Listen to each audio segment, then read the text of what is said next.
저는 하나님의 이끄신 가운데에 경기도, 또 서울, 경상도, 대전, 그리고 다시 서울, 이렇게 여러 곳을 하나님의 이끄신 가운데 따라다녔습니다.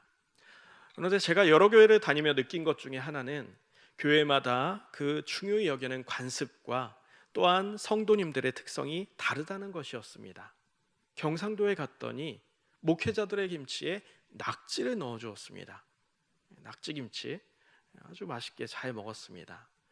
또 어떤 교회에는 박수를 칠 때 이렇게 치는 반면에 어떤 곳은 2배속으로, 항상 모든 찬양의 2배속으로 박수 치는 모습도 봤습니다. 지금의 은평교회는 저에게 어떻게 느껴질까요? 시간이 흐를수록 더 따스한 사랑을 주는 그런 따스한 교회, 엄마의 품 같은 교회로 저에게 느껴집니다. 여러분도 그러시죠? 별로 아멘 소리가 크지 않으세요? 네. 하나님의 은혜로 제가 이곳저곳 교회를 다니며 만나게 된 성도님들은 참 좋은 분들이었습니다. 믿음의 선배들이 그런 이야기를 합니다. 교회마다 비슷한 신앙의 성향을 가진 분들이 모인다라고 했는데, 정말 교회를 다녀보니까 그와 같은 것을 경험하였습니다.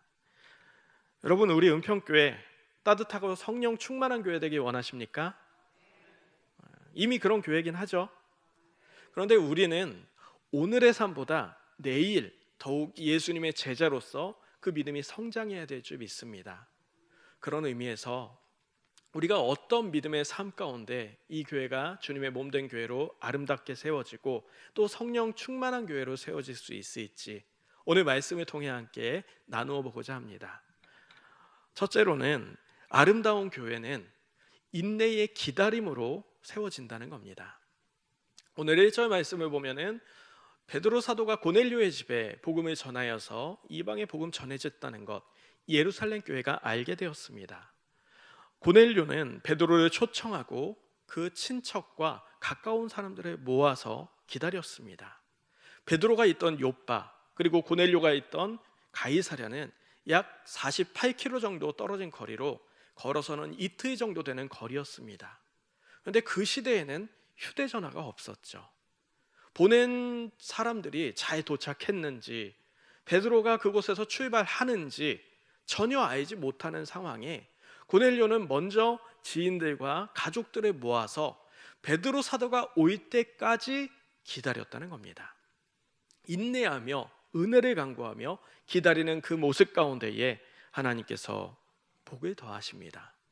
인생을 살아가는 데 있어서 가장 인내하고 기다려야 되는 시기는 아마 아이를 양육하는 시기가 아닐까 생각을 합니다. 아이들이 성장시키는 부모님이 가져야 될 중요한 요소 중에 하나가 바로 인내의 기다림이라는 것이죠. 사실 아이들은 이를테면 신발을 예로 들어도 신발을 처음엔 신지를 못합니다.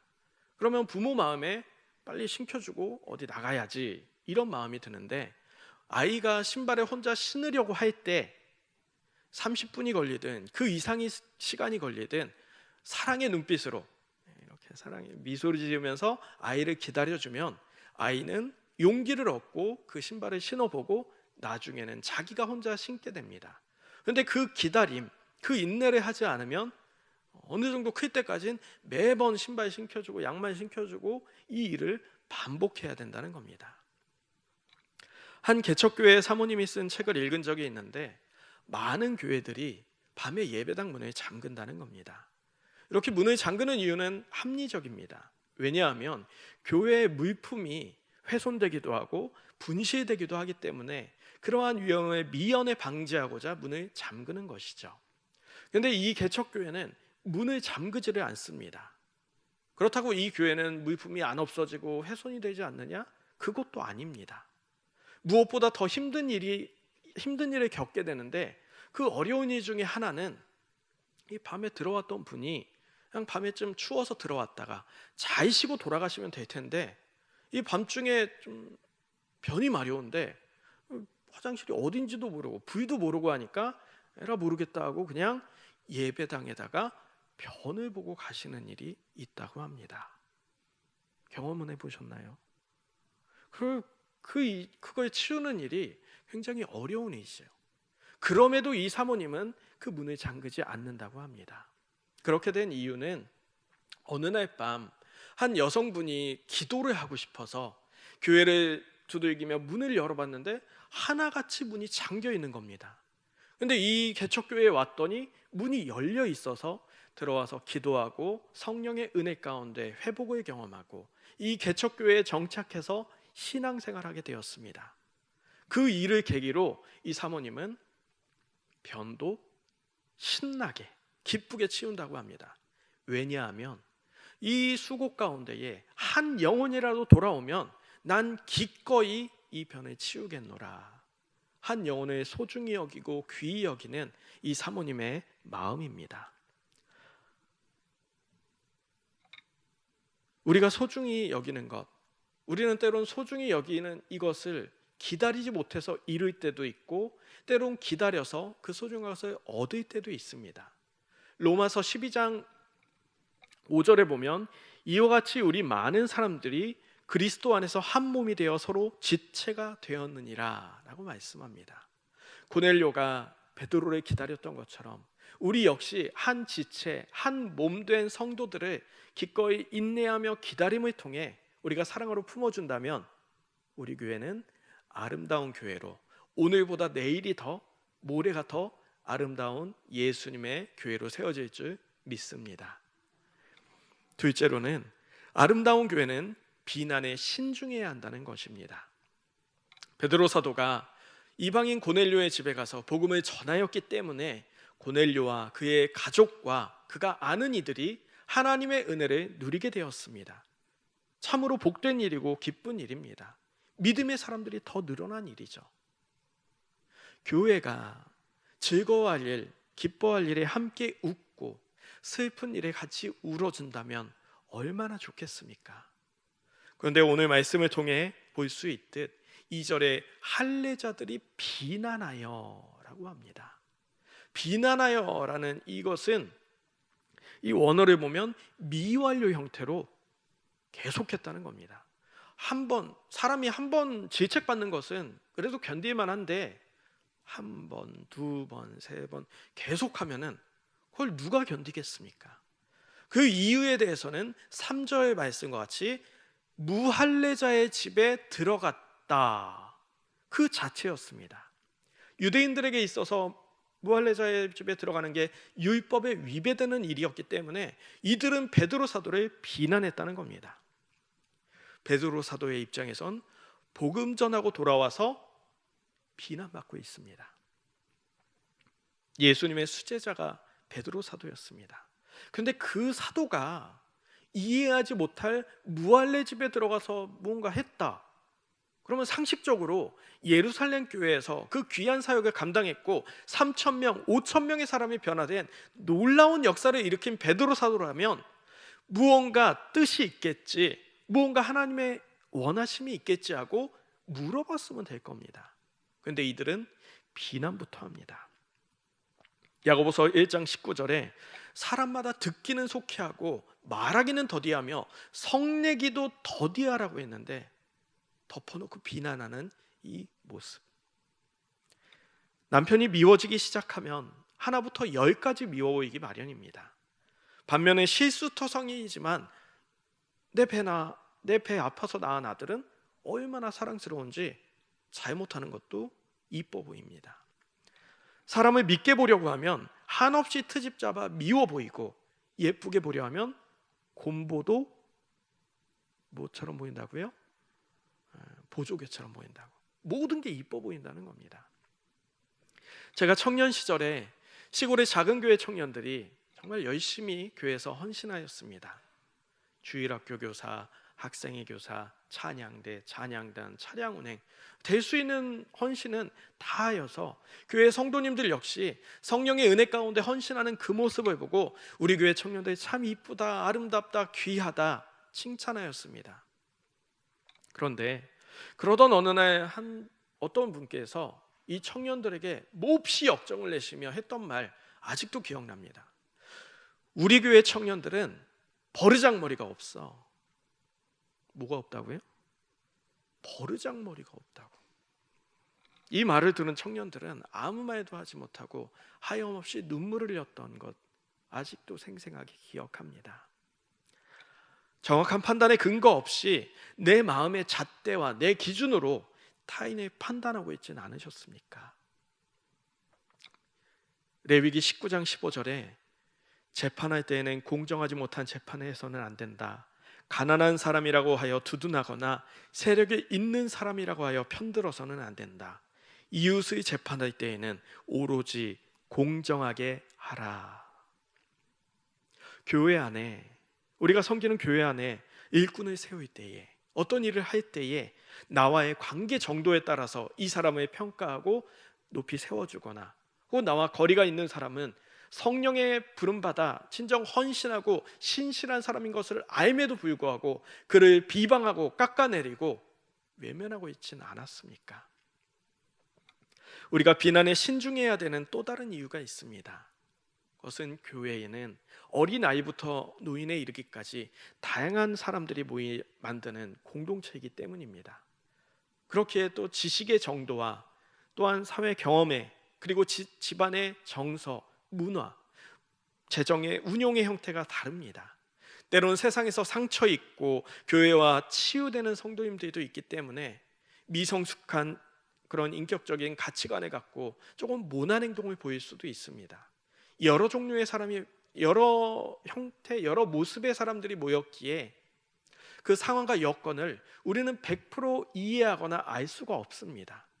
그 상황과 여건을 100% 아는 분은 오직 하나님뿐입니다.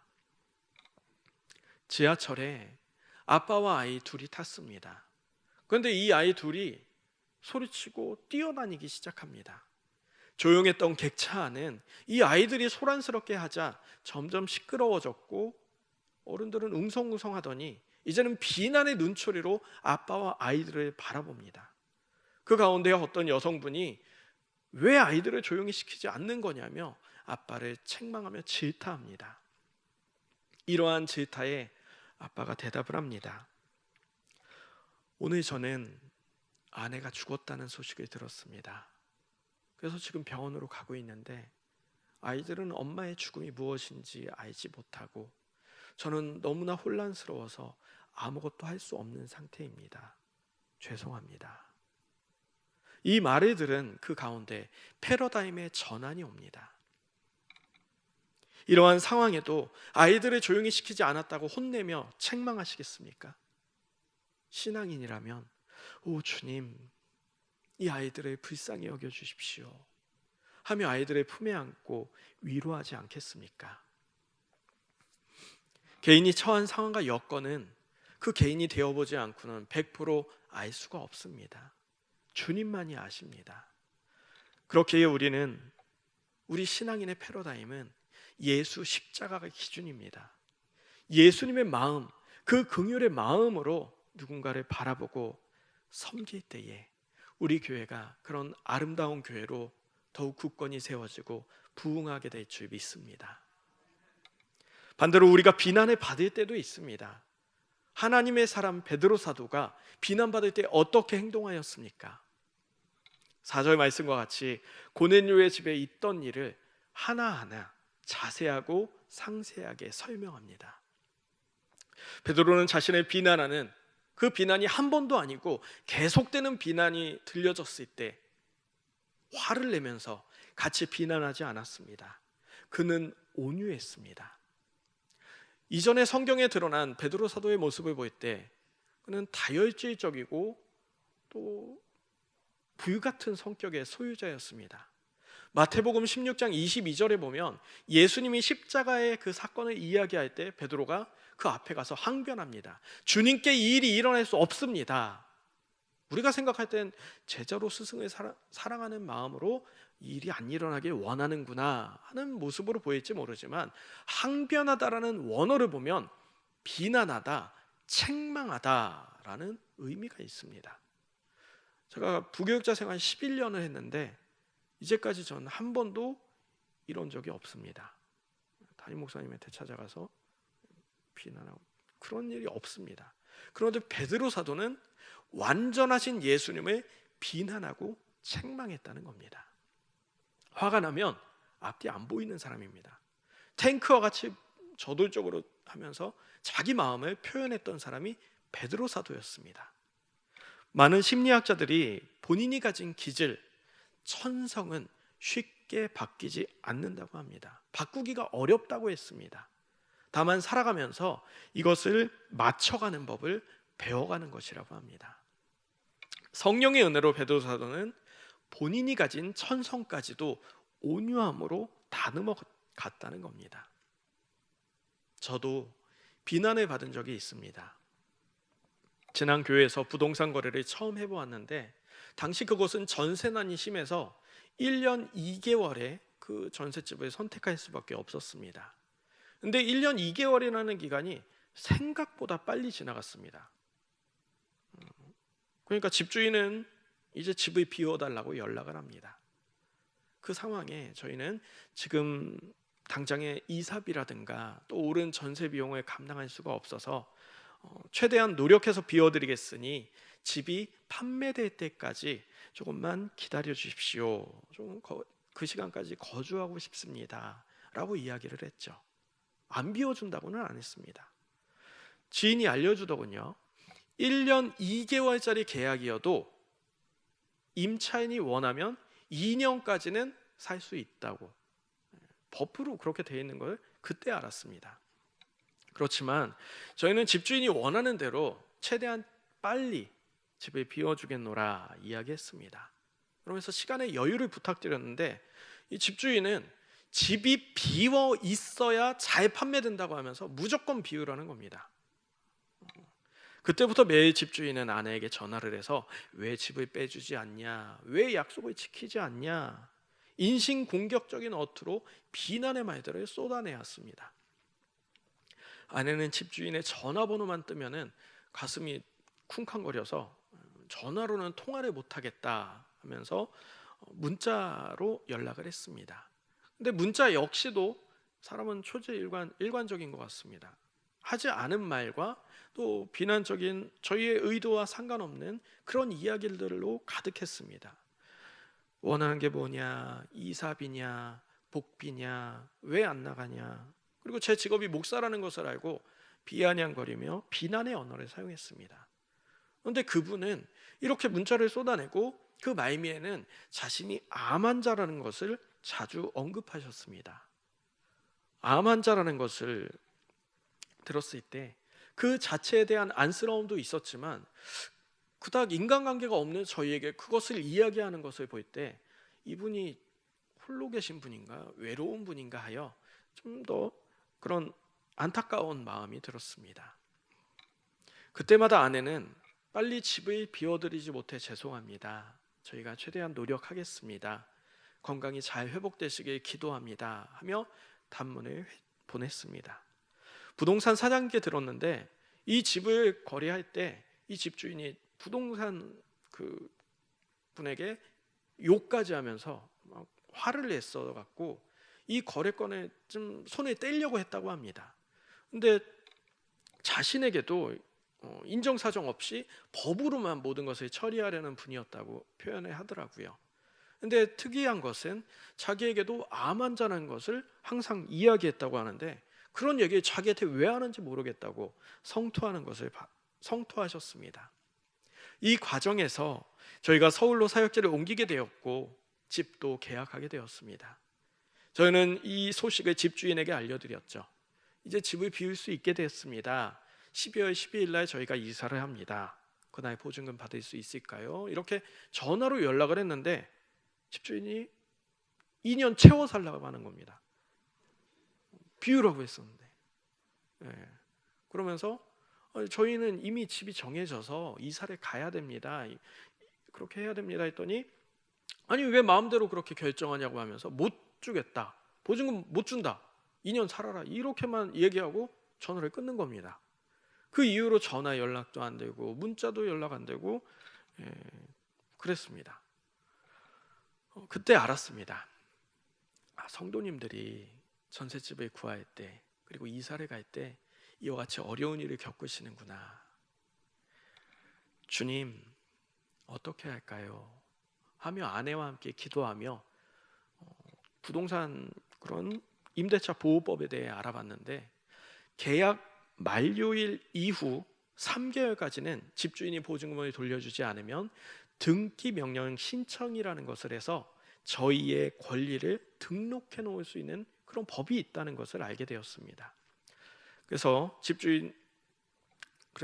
이 내용을 살펴봤을 때 집주인과 연락을 문자로 했었는데 집을 비워달라, 이 말은 곧 계약 해지를 통보한 것이고, 저희는 안 된다, 못 한다가 아니라 최대한 비워드리겠습니다, 시간적 말미를 주십시오, 이게 동의한 것으로 되어서 9월 3일 날 이 계약 해지일이었는데 연락드린 12월 3일이 이미 3개월이 지난 시점이었기 때문에 저희는 언제든 등기 명령을 신청할 수 있다는 사항이었습니다. 그래서 이 사실을 알고 전화 연락이 안 되니까 문자로 보냈죠. 계속 전화 연락을 받지 않으셔서 어쩔 수 없이 문자를 보내드립니다. 저희가 이사를 가야 하는 상황이기 때문에 등기 명령 신청을 하도록 하겠습니다 했더니 바로 전화가 왔습니다. 보증금 돌려주겠다고. 길을 걸으며 주님께 기도하며 주님 하면서 기도하는데 바람이 불면서 그 가운데에 불현듯 깨달음을 주셨습니다.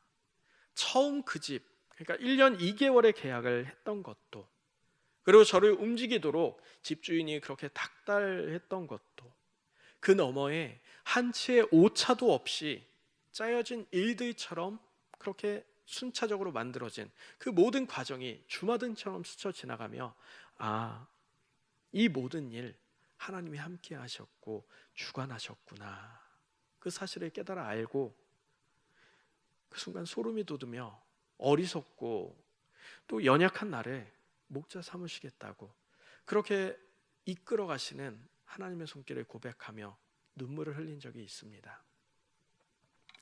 집주인을 바라보는 저의 시선은 어땠을까요? 너무나 안쓰러운 한 영혼이었습니다. 집주인은 이삿날 집 상태를 보러 온다고 했고, 그 집이 벽도 하얗고 바닥도 하였어갖고 열심히 청소를 했습니다. 이삿날 오시더니 집 상태를 보고 흡족히 여기시며 좋게 이야기해 주셨습니다. 그리고 보증금을 잘 주었고, 그리고 저의 직전에 이사간 분은 받지 못했던 장기 수선 충당금도 받게 되었습니다. 마지막 가는 길에는 그 집 게이트 비밀번호 설정하는 법도 알려드리고, 또 아이들은 인사도 잘하고 그렇게 그것을 떠나온 기억이 있습니다. 하나님의 사람에게 자신의 위치와 능력을 가지고 쉽게 비난하고 정죄하지 않기 바랍니다. 잠언 21장 18절에 악인은 의인의 몸값이 되고 사악한 자는 정직한 자의 몸값이 된다고 말씀합니다. 의인의 길에 악의 도구로 사용되는 어리석은 일을 행치 않으시기 바랍니다. 또한 시편 119편 71절에 고난당한 것이 내게 유익이라, 이로 말미암아 내가 주의 율례들을 배우게 되었나이다. 하나님의 사람은 잃는 것도 얻는 것입니다.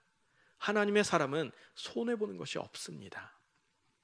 십자가에 더 가까이 가려 하는 사람을 넘어뜨리려고 모략을 세우고 비난하고 정죄한다면 시편 103편 6절에 여호와께서 공의로운 일을 행하시며 억압당하는 모든 자를 위하여 심판하시는도다. 민수기 14장 37절에 곧 그 땅에 대하여 악평한 자들은 여호와 앞에서 재앙으로 죽었고, 가나안 땅에 대해, 하나님이 보내시는 가나안 땅에 대해 악평한 자들은 심판받아 죽었습니다. 죄는 미워하되 사람은 미워하지 말라는 말이 있죠. 나를 비난하는 사람, 나에 대해 험담하는 사람, 자연스럽게 우리도 미워하게 되고 또 비난하게 됩니다. 그런데 악인이 의인의 길에 쓰임받는 경우가 있습니다. 결과적으로 집주인의 그러한 일련의 행동을 통해 제가 이곳으로 오게 되었듯, 우리는 나를 비난하는 사람, 미워하는 죄를 지을 필요가 없습니다. 또한 삶에 일어나는 비난과 역경 속에, 그 어려움 속에 일희일비하지 않기 바랍니다. 가족이 이러한 일을 겪으면서 가장 감격스러웠던 것은 어떠한 일에나 놀라지 말고 이끄시는 하나님의 손길을 기억하라는 그 은혜였습니다. 소에게 재갈을 물려 끌고 가듯이 연약한 저를 이끌어 가시는 하나님의 손길. 이미 그곳에서의 시작은 하나님의 계획이었고 보호하심이었으며 생각지 못한 세상 너머로의 이끄심이었습니다. 그곳을 떠나 있는 이 은평교회, 성령의 은혜로 말씀을 전해주시는 담임 목사님, 그리고 합력하여 선을 이루는 동료들, 그리고 은혜 가운데에 간구하며 부르짖으며 신앙을 지켜가는 성도님들, 그렇게 저는 은평교회에서 기쁨으로 사역하고 또 제가 지나온 교회들 중에 가장 빨리 적응을 하며 여러 가지를 배워가고 있습니다. 예레미야 29장 11절에 여호와의 말씀이니라 너희를 향한 나의 생각을 내가 아나니 평안이요 재앙이 아니니라 너희에게 미래와 희망을 주는 것이니라. 이 말씀을 기억하며 우리 자신을 산 제물로 드리는 은평교회 모든 성도님들이 되시길 주님의 이름으로 축원합니다. 기도하겠습니다. 이 시간 말씀을 기억하며 기도하실 텐데 하나님의 원하심으로 은평교회가 세워졌습니다. 우리 교우들 간에 비난하고 정죄하기보다 인내의 기다림으로 품어주는 아름다운 교회 되기 위해 주님의 이름 한번 부르고 통성으로 기도하시겠습니다.